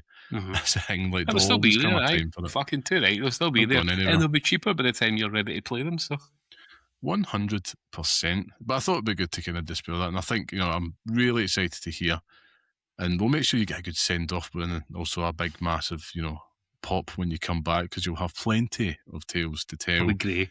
I'll be completely fucking grey. I'm going to be like Dumbledore in that, and your favourite scene of Harry Potter, where you're drinking that water. Oh, please. I piss myself laughing every time.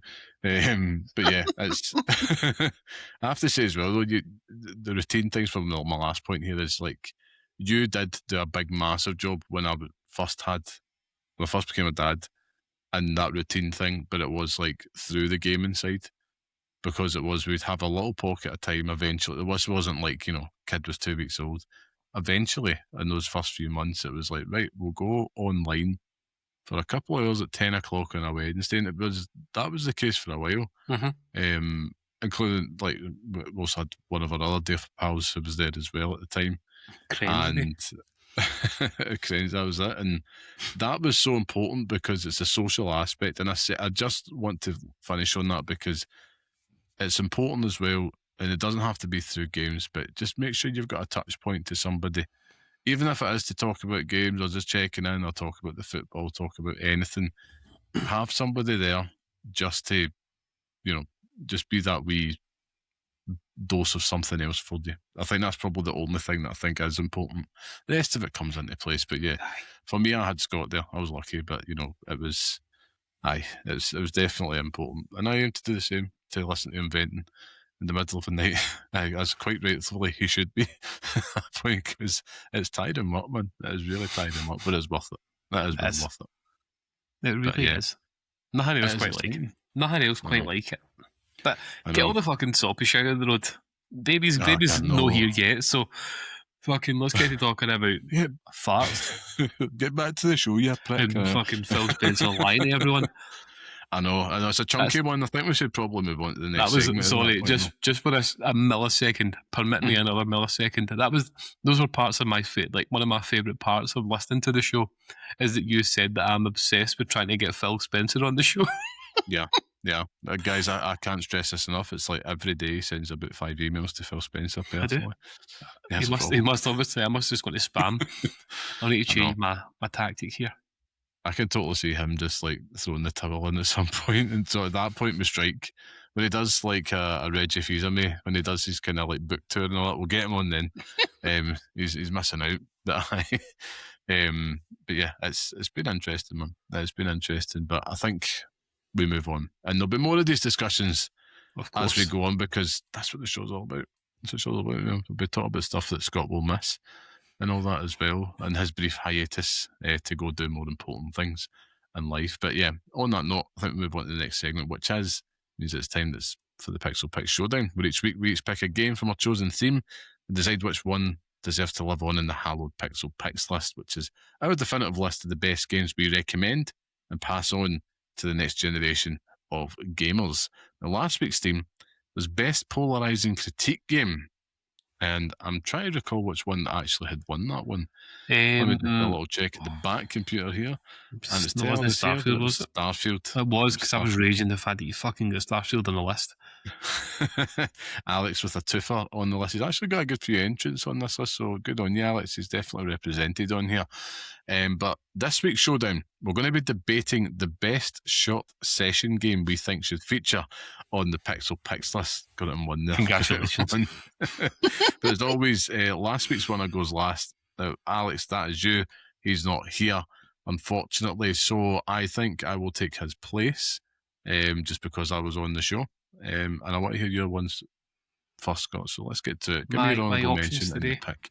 Yeah. My games this week are both modern titles, based within the last year, Liam. My honourable mention for this week is a little title that I mentioned not 10 minutes ago, with Ball Pit. A perfect short session game, quintessential short session game for me recently, I need 10, 15 minutes before bed that turns into fucking 45 minutes before I realise it. But I've just unlocked 2 characters and it's like, oh my god, like look at what all the fucking possibilities here. But it's perfect for that, just dipping in, dipping out, and you feel like you've made progress, even if you're shite. Like, you're always getting that wee bit better, farming your wee town and stuff like that, and it gets a bit stronger, a bit better every single time. But I don't want to talk too much about Ball Pit because it's not my choice for today. Oh, right, okay. My choice for today is actually a game that I'm currently playing, and it's Sectori. It is perfect for a short session, and it's not. I think runs could go anywhere between 30-40 minutes if you could get there. But if you're getting over 10 minutes in a run, Liam, you're a fucking expert. It's like this game kicks your ass, and 5 minutes is good, 10 minutes is great. I think I got to 14 minutes and it was like, oh my god, like I am sectory. But it's perfect for it. Just dipping in, dipping out whenever you want. You can get it handheld, I'm pretty sure. Not on Switch, but I think you could pick it up on, your handhelds if you wanted to, on PlayStation, on Xbox. So if you just want a touchstone to come in and just play something for a wee bit, there's no story. So you're not having to worry about what's happened previously or what's happening next. There's no cutscenes, so you're not sitting through fucking Kojima-sized cutscenes. And yeah, there's the upgrade paths are there. Everything's visible, so you can just jump in. You see the progress you're making. If you want to change things, you can, but if not, you don't have to. You don't lose out for it. Just jump straight in, and you're fucking ready to go, laser focused, and then you're done. But again, the problem, Liam, is you're not finishing at one. Like, you're not dying in that game one time and you're stopping. It's the perfect just one more title. Yeah. But ultimately, they're all short sessions because you're dying every single time, and then you throw the controller away in a huff. But what a fucking game, man! I'm buzzing for you to even just try it because it's fucking excellent. So good. Yeah. I'm looking forward to checking it out, man. I've got a few. I think there's 3 games I've got that are kind of similar ilk, I suppose, in terms of like pick up and play. So I'm looking forward to it. I think it'll be a good tonic after my Final Fantasy X journey concludes. But you don't want to play. You don't want to play Blitzball for the rest of your life. I don't want to play it ever again. That's probably a low light for me, to be fair. And I was expecting so much more, but it's not about Final Fantasy X. We'll get to that another time. But or tends to say, but yeah, I think it's good picks, man. Good solid picks. I've got 2 myself naturally, so I've got my honourable mention here. It's going to go to Forza Horizon 5. Yeah. For me, I think that is a perfect pick in terms of a short session game, just because it caters exactly to that, as well as the long ones. I think you have a bit of both in there. But I find that is an ultimate pick up and play game. You literally go in, you pick a race, an event, an activity, and off you go. And it is great just for that, just kind of sitting there, and there's always something drawing your eye to go do, and you will feel fulfilled if you've played that for 10 minutes or if you've played that for 3 hours. It just depends. It's not one of those ones, pun fully intended, that mileage doesn't vary. It doesn't matter if you're playing it for a short session or not. But I had to put that in there just to give a tip of the hat, because it's easy to take a game like that for granted. I once did, but no, definitely a believer now in that front. But my pick this week's got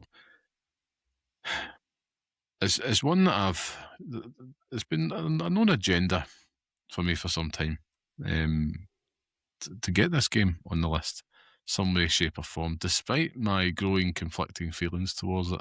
And I feel like I might have to do like some type of video on this or something down the line to really talk about my complex relationship with my pick this week. But my pick this week's goes to Marvel Snap. I'm not even joking. I hate it. But I feel that this is the ultimate game made for short sessions. The game was designed around being start to finish. You get the gist of it with it like under 3 minutes. That was literally the whole point when Ben Brode sat down to do it. They didn't want to design a card game that took ages. They wanted somebody to get in and out, card battler, 6 turns, that's you.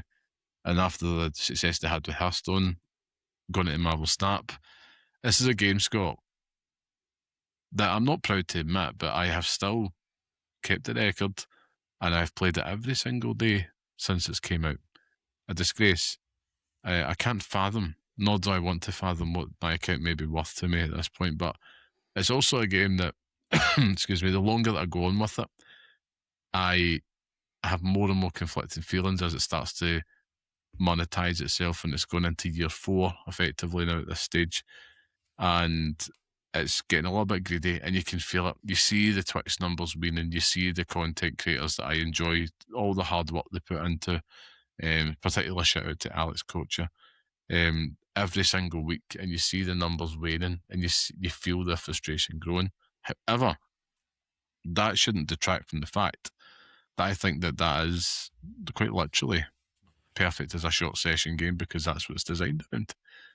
So my pick has to go to Marvel Snap.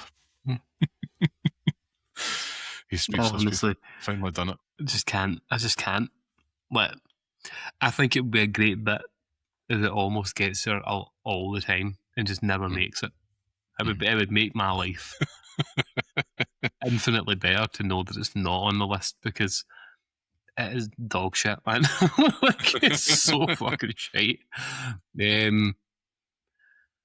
Wow. Let's talk about it. Let's talk about it. I mean, obviously, Marvel Snap is a good short session game, right? We know that, but so is Ball Pit. You know, it's one of those ones, and it's about defining short session. For me, I don't know about you, is anything that you can play, say, about less than half an hour. Mm-hmm. You know what I mean? I think if it falls within that, I would count that as a short session. You know, so you could play it for 25 minutes, you could play it for 10 minutes, play it for 2 minutes, whatever. So Ball Pit definitely falls within that. I think you can get a good solid run out in Ball Pit. You can get a couple of runs probably in like half an hour. Easy. So I think there's merit here in terms of best short session game. Despite me advocating for Marvel Snap, because I think technically it's true. The salt levels, the sodium that I have for this game just now, Scott, I don't know if I can, in all good conscience, put it on the list yet, but I'm going to keep trying. I'm going to keep trying.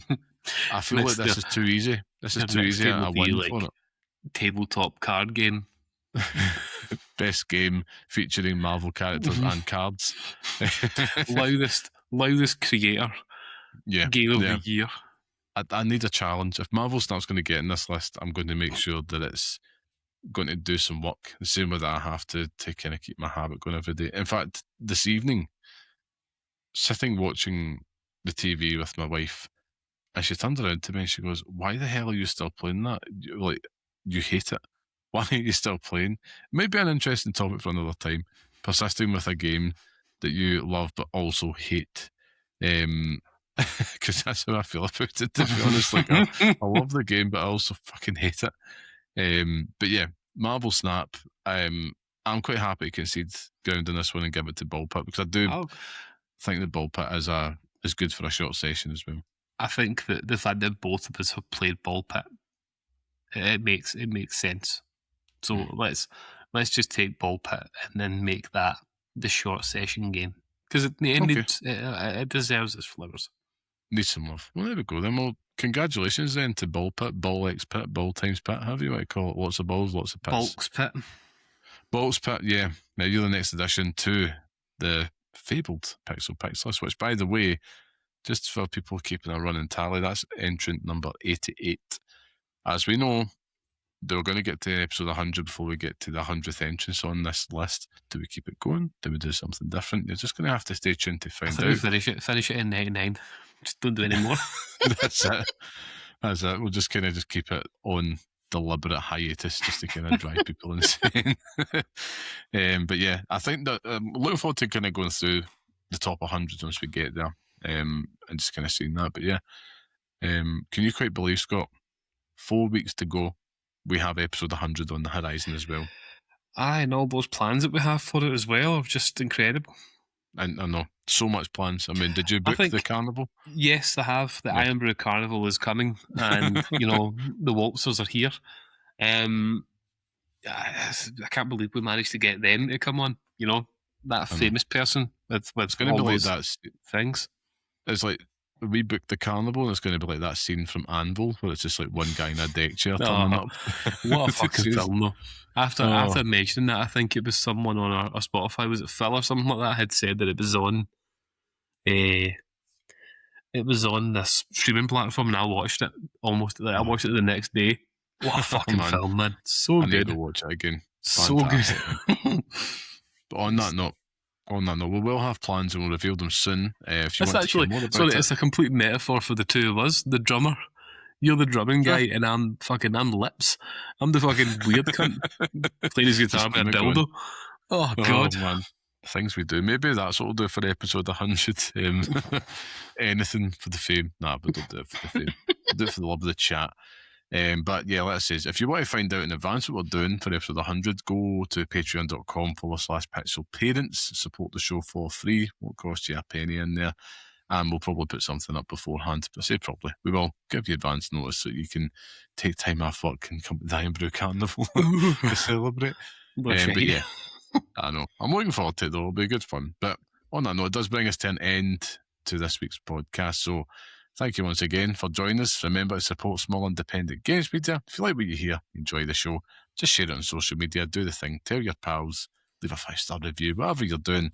It does help us out, makes a massive big difference. So thank you for doing that. Test time, Scott. Where can people find you online if they want to talk to you about your good news or anything else that's coming up? I have 2 things to plug, so bear with me. So I am available on Blue Sky at lamaman.bsky.social. And if you want to keep up with the games that I finished this year, I have a blog now, Liam. I'm blogging, Nice. brah. Video games and stuff.game.blog is where you can find all that bullshit. It's the only way I can keep record of the games that I've finished is if I write something about it. And it's kind of giving my creative juices something to use, you know. I'm Alan Wake behind the fucking computer. Like, indeed. The spiral. I think I've tried to do something similar this year, but I'm doing a very low-tech version. I've got a note on my phone where I'm just keeping a wee note of all the games that I've finished so that when I get to the end of the year, I can have a bit more of a robust discussion. Because see, when it got to Game of the Year last year, I honestly had a brain fart and forgot half the stuff I played. I felt anyway. As I learned when I was listening to other Game of the Year shows, and it was like, oh yeah, I forgot about that game. Regardless, if you want to come join me in my Final Fantasy X journey, or listen to me slag the Sweet Potato Grifter, you can get me on Blue Sky at carmelite.bsky.social. And yes, of course, thank you to our producer and music man, very talented, handsome and wonderful Mr. Sean Murray. Please, just go show him some sweet nasty love. Check out that work on Instagram at Bare Hands Designs and barehandsdesigns.com. Wherever you are, you can listen to the next episode on all major podcast platforms and follow us on Blue Sky at pixelparents.bsky.social, or you can even write to us at pixelparentspodcast@gmail.com. Wherever you are, like, share, subscribe, you know the drill. Just go play some games, have fun, don't take things too seriously, and just have a blast. That's all we can say, Scott, innit? That's all we can say. Do the thing. I mean, yeah. And if you don't play games, you'll regret it, you know? You'll regret it. That's very true. And I'll make you regret it, you know? There we go. He will stick to you like a wet tracky, folks. I'll stick to you like a fucking battered fish on newspaper. got there eventually. We stuck the landing. And on that note, until next time, stay safe, stay sane, and thanks for listening.